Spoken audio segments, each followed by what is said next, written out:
Hi, it's Dr. JP here with another video tutorial for my English 1020 students at MTSU. This tutorial has to do with the investigative research project. Specifically, it has to do with analyzing target publications for your upcoming researched article. So, before we get started, I want to remind you that your questions are always welcome and that you can contact me via Skype or phone, via email, or on Instagram at HeyDrJP. This is the summary version of your assignment for the research article. You know that there's a much longer version of this in D2L, but here is just the summary. Now, what I'm asking you to do is to write a researched article for real world publication. And so you might be thinking, what is this? What do we mean? What are we doing with this real world publication? Why not just write a research paper and be done with it, right? Well, the thing is that we live in this place called the world, right? And school is really different from the world, as you've been told all your life, right? Just wait until you get into the real world and then you'll see how things are, right? That's not what I'm trying to tell you. What I'm trying to say, though, is that the assignments that we do together in the classroom vary widely from the kinds of writing that you'll find in non-academic situations. So think back to the past week and just think about the things you've read. Maybe you read a magazine or a book. Maybe you read a print version of a magazine like Vogue. Maybe you read a digital version of a magazine online. Maybe you looked at a blog or a newspaper webpage. Maybe you looked at any of those things on your smartphone rather than on a full desktop, right? You probably didn't spend a lot of time reading term papers unless they were your own. When we're looking for knowledge in the real world, right, we typically look beyond school written assignments. This is not to say that the assignments that we write in our classes, the more traditional research papers, aren't good, right? They're just not the kinds of things that we read most of the time. The things that we read most of the time leave the school, right, and go out into the world. But there are a lot of steps between the things that you write for the classroom, the things that you write for one professor, and the things that you might write for a larger, more global audience. So remember, classroom writing, school writing, isn't equal to the writing that we would see in a real world publication. Citation styles are different, as you know. Lots of other things are different as well. And so we're going to talk about some of those differences in the rest of this presentation. When you're writing for a real world publication, I'm asking you to develop content and design features appropriate for your target publication. And I'm also asking you to think about your audience's expectations for an article that would appear in that target publication. So someone who picks up an issue of Parents magazine in the waiting room at the pediatrician's office is going to expect a certain type of article, right? They're going to expect something really different from a publication like Teen Vogue or the New York Times or the local newspaper. So, speaking of newspapers, we're going to have a look at the New York Times. Specifically, we're going to have a look at this article here, right? Unlimited buying of bonds to help businesses. And this goes with the big headline here, the Fed flexes muscle as Senate battles over aid. So this is from the New York Times. It's from today. It's today when I'm recording this. It might be tomorrow or a week from now by the time you watch it. But it's the newest newspaper I could find, and we're just dealing with this headline here. Now, the picture that you can see here doesn't really go with the headline. It goes with the story below it. But we've got the masthead here, we've got the date, we've got a byline of the author, we've got a headline and a subheadline. These are characteristics of the target publication. You can also see, sorry, that wasn't supposed to happen. You can also see that this newspaper is functioning with columns, right? This is something that we expect from newspapers.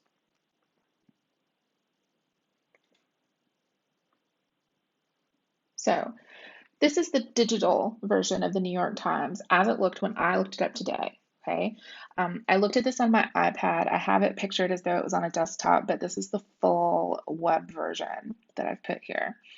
This is how that version looked on my smartphone earlier today. You can see that they're quite different than the full print version of the page. This Trump defying experts talks of easing restrictions by Easter headline does not appear in the print version. Okay. I think that that press conference that the president had happened too late for the print deadline. And so it's in the digital version, but not the other. Okay. So here's another interesting thing about the New York Times Online.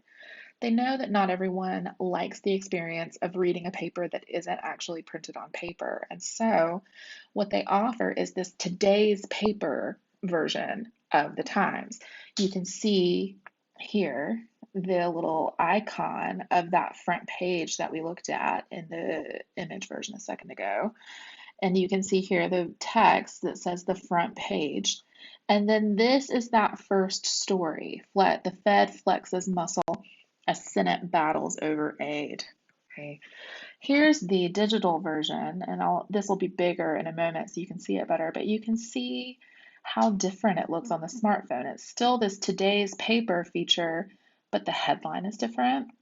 The placement of the image is different. There's lots of stuff going on. And so when you're thinking about your target publication, you need to think about where it's showing up. Okay. So here's some of the stuff that we're going to look for as we're analyzing our target publications. We're going to look for medium. That is this a newspaper? Is it a magazine? Is it digital? Is it print? Right? We're going to look at mode. This is text, image, video, audio, things like that. We're going to look at the audience for the publication. We're going to look at the way that the publication deals with citation and sources. We're going to think about genre, both as it pertains to the publication in general and also the kinds of genres that are included in the publication. And we're finally going to think about some design aspects. So let's get started. We're back here to our front page of the paper. Again, we've already kind of talked about this, but I want to go a little bit more deeply. Okay, so we've got this headline here, Fed flexes muscle as Senate battles over aid. This headline gives us a who else, right? The Fed, the Senate, right? It gives us actions. They're flexing, they're battling, right? And this is a big headline, right? It's the first thing that you read when you look at the paper, besides the New York Times. Okay. This is our subheadline. I'm not sure what the actual word for this is called, but it continues to explain the very spare, very big headline at the top, right? Unlimited buying of bonds to help businesses. So now we've got this column here, okay? This story extends about 2 more inches down the page, and newspaper columns are measured in column inches. And you can see that the paragraphs here are quite short. Okay, this paragraph is just one sentence. So is this one. Okay, so paragraphs in newspapers are quite short. The whole story does not appear on the front page in the print version of the paper. The bottom of this snippet of the story, the selection from the story, sends you to a different page. I think it's the 3rd page of the paper. Here's that same story, or same front page on both a desktop computer and a smartphone. So you can see here, this is our big story. And the headline is different, right? The Fed goes all in with unlimited bond buying plan, okay? That's not the headline we had in the print version. You can see that headline repeats on the smartphone version, but this is the front page of both of those things. So let's go forward. This is the story version as in the today's paper version of the paper. So you can see here that the headline is the same in this version as it is in the print version, but the headline is different on the second page, okay, on the smartphone. Let's take a closer look at the story. Now, on the smartphone version, I've clicked through to the story from the today's front page section of the paper, and this different title remains. Then we've got a sub headline here, and that's missing on this side. There's no need for it here because the article itself is going to explain. We can see that the image is the same in both versions of the article and that both images have captions that say what the image is doing and also give some citation, right? This is a photo that's taken by someone else. It's from Getty Images, etc. This is a feature of newspapers. Images include captions. Okay. We've also still got these small paragraphs going on. And so I'm going to just click a little further here. So you can see the small paragraphs happening over on the version here as well. Now, here's one potential difference, okay? We've got a link that takes you to a source, right? As mortgage markets showed signs of crumbling. This showed signs is a link here, but it's in black. On this side, it's in blue. Now, you might think, oh, well, it's in black because you clicked it. That's not true. All of the links in the today's paper version of the desktop site of the New York Times are black. And I think that that's to make them unobtrusive in some way. I did some clicking through lots of other stories. I compared and contrasted across versions, and they're black in one way and then blue in the other. It depends on how you click. If you click from the today's paper version, the links are black. If you click from the regular web version, the links are blue. I think it's something having to do with reading experience. So you can still see that the paragraphs are short. They're not in columns anymore, though, right? So the columns aren't necessary on the web. Columns in a print newspaper help with readability. They help with fitting as much information as you can onto a limited number of pages. They help to organize the paper. People are used to them, but you don't need those on a web page. So, okay. This is just further down, and actually this is toward the end of the article. You can see more of those black stripe links here. The bottom of the article is what I want to call your attention to here. There is nothing at the end of the article in this version about the author at all. Here on the web version, there's a little bio for the author, a way to contact the author, and there's also the disclaimer or the notice that a version of this article appears in the print March 24th, 2020, Section A, page 1 of the New York edition of the paper. And it also gives you the different headline, right? And if you click on today's paper here, it'll take you to the version that we're looking at on the bigger screen. But still the headline won't be quite the same. So I'm going to go to the next slide here and show you that this is the web version that you can click on. So the difference here is that these links are black in the today's paper version and they're blue in the web version. It's just like the smartphone version.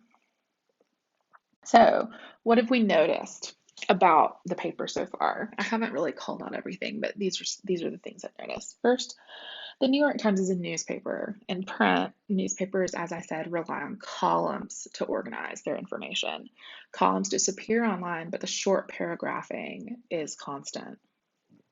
The New York Times uses text and image, and sometimes, although not in this story, they use video. The images support the text. Sometimes the image provides a source for the text, as in like information that the reader would need. The audience for the New York Times is pretty broad. The paper publishes locally in New York, nationally, and worldwide. So just about everybody has access to the New York Times, and a lot of different people read it. MTSU has a deal with them to give students and faculty and staff subscriptions. So even here in Middle Tennessee, we're reading the New York Times. Now, the New York Times uses different source material than, it has different ways of using source material, is what I'm trying to say. So the Times uses quotations, it uses images and charts, like I talked about before, and it also uses links. So the links only appear online. Of course, you can't link in a print newspaper. So when Times reporters are integrating sources into their work, they use strong signal phrasing to note their quotations, and they use captions, right, under those images to attribute them to their sources. So if we think about genre, the New York Times is a paper, just like any paper, that publishes different types of stories or different types of columns. So they publish breaking news, features, editorials and opinions, obituaries, sports columns, fashion, and so on and so on. Okay. Genres give us particular affordances and constraints. And so some of the ones that appear when we're dealing with newspaper genres are headlines, as we've talked about. Summaries are those subheadlines, especially those appear online, because someone who's reading a paper online might click away before they read the whole story. These don't appear so much in the print version because someone holding a print version of the paper is probably going to read the article they've skimmed to the top of. Article length and page placement are also something to think about, especially when you're dealing with print versions of papers. Papers are, as I said, columns are measured in column inches. They can only take up so much space. Ink and paper are precious resources, right? They cost money, whereas web space doesn't. Servers and stuff like that, but the material on the web is endless. So thinking about where an article would appear in the printed newspaper can be really important, where you would cut the article in half, for instance, to move from the front page to page A3. Photos and captions are also part of the affordances that newspaper writing gives to us. We can use photos to illustrate our work or to pull readers in. They also have columnar structure, like we talked about, links and bylines. As far as design is concerned, the New York Times uses quotation as well as pull quotes for some stories. These are quotes that stand out from the rest of the text around them. They use images and charts, as we've said, as well as links and columns. The New York Times also uses a set of proprietary fonts that make it look like the New York Times. And I talk more about this in a different tutorial that I'll link to below. The New York Times also has a masthead. All newspapers have this. This is the fancy print at the top that says the New York Times, right? They also use banners to set apart the different sections of their papers. And sections is another thing I could have said is part of design. And finally, we have ads. Ads do take up space in the paper. They draw the eye. Sometimes we tend to ignore ads. Other times, if an ad is really attention pulling, it can actually pull us toward a story that's near the ad. And so that's something to think about. So back to your assignment. This is what I'm asking you to do, right? Think of a real world publication where you would like to see your work or where you think your work would fit especially well. You'll develop your content and design features that are appropriate for that target publication. It's what you're aiming toward, okay? And between your first required draft and your second, I'll give you commentary that will help you to anticipate audience expectations for an article appearing in your target publication. So Your next step is to apply these analytical thoughts to your own article and your own target publication. And I'm looking forward to seeing what you do. Part of what you can do with design is to go to this other tutorial that I mentioned a second ago, where I use, again, the New York Times and show you how to mimic some of the design features that they do specifically for the mobile version of their website. So that's it. Again, you can reach out to me via Skype or phone, via Instagram, or via email if you have questions. I'm available during my online office hours as well as other times if you want to schedule with me. Okay, have a great day.